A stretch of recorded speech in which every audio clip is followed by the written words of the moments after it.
Excuse me. Seriously? The second I hit record, my body decides I need to let out a giant belch? Hello, I'm Taylor and welcome to Ginger Next Door. Today's video is going to be a follow-up review to the stuff I bought at Target a couple of weeks ago. If you didn't see, I did a quick, well, it wasn't quick, it was like long, but I did a video testing out some of the stick products that I got. It's actually full face of stick product makeup, I believe is what I called it. I don't know. I'll put it in the description below and it will have the correct title and it will make a lot more sense down there. If you missed my Target haul and you would like to go watch that before you find out what's in this video, I'll put a link to that down below as well. Look at me, I'm so fancy. I have multiple videos I'm able to link. The first thing that I'm going to tell you about is this thing right here because I have naked lips and I want to put some color on there. This is the Pixi Shea Butter Lip Balm. I don't know why they called this a lip balm because it certainly does nothing to make my lips feel balmy or hydrated. The color's lovely. It's totally fine. And it's not like this formula dries my lips out or anything, but I also don't feel like it's a super slidey, delicious lip balm. Like I would never be like, oh, my lips are chapped today, better put some of this on. It's nice because it gives you a really nice wash of color without being super intense, but I also feel like I really, really wanted it to be that super hydrating, like actual lip balm. And this just feels like a lipstick to me. Which again, not a problem. I don't hate it, but it shouldn't be called a lip balm because it's not hydrating my lips at all. The next thing that I want to talk about is the Wet n Wild Photo Focus Stick Foundation. This is freaking amazing. The convenience of a stick foundation is mind-blowing to me. I don't know why I don't use stick foundations more often. I feel like I don't hear people talk about them a ton, and so I don't think to buy them. I need to just start buying them when I see them because seriously, this was the best. It was so convenient. The finish on this is gorgeous. It's not too dewy, it's not too matte, it's right perfect in the middle. It's just great. I also felt like I didn't need to set this with a ton of powder. I was able to set it in the morning and then not worry about it the rest of the day. I get a very oily T-zone, so that's something that is normal no matter what foundation and powder combination I use. So I did still get a little bit oily there, but that's just because I have oily skin. So I really, really like this. If you're looking for a good drugstore foundation, especially something that's really quick and easy to use, this Wet n Wild one is incredible. If stick foundations aren't really your thing, I know that there's a lot of people who really love the original Photo Focus, which is just a liquid. So this is a great option, and that one might be good too. Who knows? I'll have to try that one next. The next three things are all Pixi eyeball products. The first thing I want to talk about is this. This is the Pixi Endless Shade Stick in the color Cognac. This is an eyeshadow crayon pencil thing. The first time that I used this, I think I did it completely wrong, so I ended up absolutely hating it. I did not prime my eyelids very well the first time that I tried this product, and I could not get any color to show up, and I was so frustrated, and it wasn't blending, and it was the weirdest thing. But the next time that I tried it, which you saw if you watched the stick makeup product video, I primed my eyelids really, really good the second time that I used this, and I absolutely loved it. And then the next time I used it, did not prime them correctly, and I hated it again. So the trick with this is you have to prime your eyelids. I also have weirdly oily eyelids, if that makes sense. So if you are not someone who's super oily, this probably would be a great product for you. On the days that I've used this correctly, and once I can actually get the hang of it, I think I will really, really love this. It's so convenient to be able to just like shove a bunch of that in your eyelid, use your finger to pat it out a tiny bit, and then be done with it. It took me far too long to figure out how to use this product, but once I got the hang of it, I actually really liked it, especially because it's quick and easy. If you're someone who travels a lot, or if you're like really great at going to the gym in the mornings and you get ready at the gym for work, this would be a really good option for you. Or if you like to sleep in late and then get your makeup on in the car on the way to work. No judgment. I really wanted to like this. This is the Pixi Eye Defined Waterline Pencil in Tightline Black.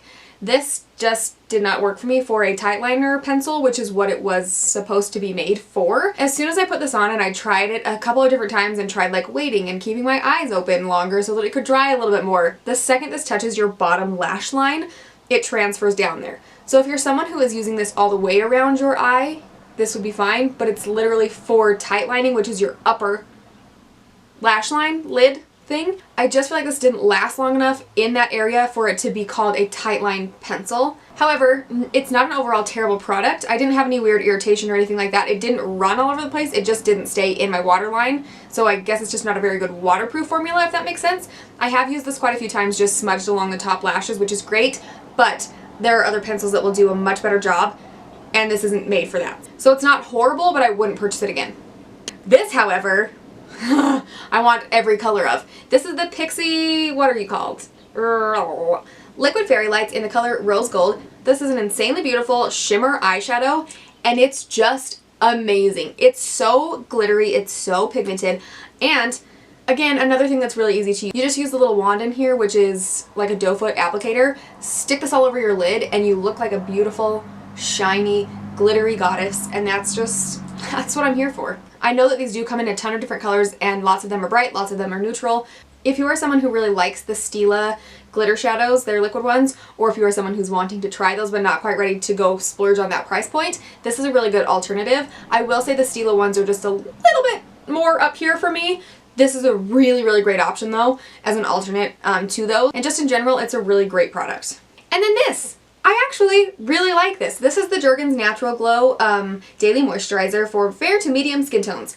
This was great because it's a self-tanning product, but it doesn't give you a super intense tan. So if you are someone who is looking for like an actual spray tan feel or a very like deep tan, this probably wouldn't be the product for you. However, for me, because I'm just paper white all the time, I just wanted something that was going to give me kind of a healthy, glowy kind of skin look, and this did exactly that, which was lovely. So basically you can use this every day. So the thing that I really liked about this is that it's a gradual tan, so you literally cannot screw it up. If you miss an entire section on the back of your arm, you won't really be able to tell because it's not going to be a super intense difference from your natural skin tone. So that is something that I really, really liked about this. It's also, of course, very, very hydrating because it is a moisturizer. That's first and foremost what the point of it is. It does exactly what it says, and it gives you a very natural glow. So like I said, if you're wanting something that is a full-on self-tanner product, this might not be the thing for you, but if you just want something that's going to give you that healthy, little bit of sun-kissed kind of a look, this is a really good option. I only used this for about 4 days in a row, so obviously if I had used it for 7,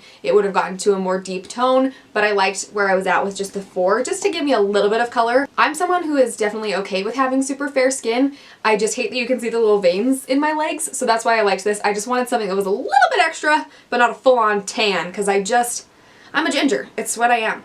Ooh. If you watched the stick makeup first impressions, you already know that this is really sadly garbage. I don't like to talk negatively about products because I just don't think it's necessary to like be mean about stuff, but I just wouldn't recommend it, and I definitely would not repurchase it. I'm probably going to try to take it back if I can find the receipt, because this has like no pigmentation at all, and it was extremely hard to apply to the cheeks. I couldn't figure out how to use it. Even if I used my fingers, it didn't show up. If I used a little sponge, it didn't show up. And then once I tried to put it just directly onto my cheek, everything else on my face, it was like an eraser.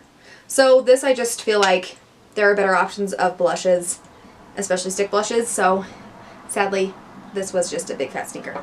However, I feel like I keep doing that. I'm like, this sucks, but here's a great thing. These are the Pixi Fortify under eye firming eye patches. It's a very long name. These are incredible. They're so lovely. There's a million in here, which is really nice. Okay, there's not a million, there's 30. But still, this was like $30 for 28 of these? No. I think it was $28 for 30. Yes, because there's 30 in here. And I know that it was like less than $1 each. These are amazing. They're very, very cooling. I feel like they really helped to bring down the puffiness under my eyes, and my makeup went on better the days that I used these, which I absolutely loved. I have a lot of different under eye patches that I have tried before, or little under eye masks, and I feel like these have given me really, really good results for the price point. I haven't found any from the drugstore that I've loved as much as I've loved these ones, and these are like absolutely amazing and keep up with a lot of the high-end ones that I've tried. So the way that I like to use these, obviously first thing in the morning, I put them on and then I do my hair, kind of finish other getting ready, have a coffee, whatever, and then I take them off and my under eyes just feel so refreshed and so awake and so lovely. So these are, can't recommend them enough. So glad I finally tried them because they were fantastic. And then the very last thing, oh, remember those? If you saw the Target haul, you saw me pull out those little elf shadow like guide things. No clue where they went. I swear I saw them yesterday because I was gathering all of this stuff. No idea where they went. They're fabulous, but they disappear into thin air. And the very last thing is this guy, which is fantastic. This is the Pixi Skin Treats Glow Tonic Exfoliating Toner. I've been using this about every other day since I got it a couple of weeks ago, and I really, really like it. So the thing that I liked the most about this, and the reason that I probably will go buy the full-size one, is because I noticed that when I use it at night, the next morning when I wake up, my pores look smaller and my skin just looks very glowy. Since it is a toner, it helps to exfoliate your skin a little bit. When you exfoliate that dead skin, that first top layer of just old skin off of your face, the next morning, all of a sudden you feel so glowy and your skin looks so healthy and amazing. So I absolutely love that. I haven't ever really played with toners that much, but when I've used them in the past, I feel like they have just dried me out and I haven't really loved the results. This one, however, I feel like was really, really good, and I didn't notice any weird drying or anything like that. I just noticed like all benefits and no negatives, which is fantastic. Maybe over time as I use it, I'll kind of start to form a different opinion, but overall for the last couple of weeks that I've been using it, I love it. I'm still trying to form my opinion on the Pixi brand overall, and I would love to know what you think of Pixi. Their skincare stuff knocks it out of the park for me, but I feel like their makeup products I just wasn't super jazzed about and as excited as I would like to be when I'm paying like $15 for an eyeshadow pencil. When I go to the drugstore, I'm looking for products that are around 10 and under, unless they're like absolutely amazing, fantastic. Because yes, $15 still isn't that much when you're comparing it to like a $30 product. I just have products that are even less expensive that I love versus a couple of these things that I felt like I kind of was like, meh, they're not bad. So I would love to know your opinion, and if you do have favorites from Pixi, please let me know because I want to play with this brand more, especially their skincare stuff. I would love to try their face wash and like any other little masks that they have. So overall, I would say this was not a bad haul. I hope that you enjoyed this video. If you did, please be sure to subscribe, and I will see you in my next one. Thanks for watching.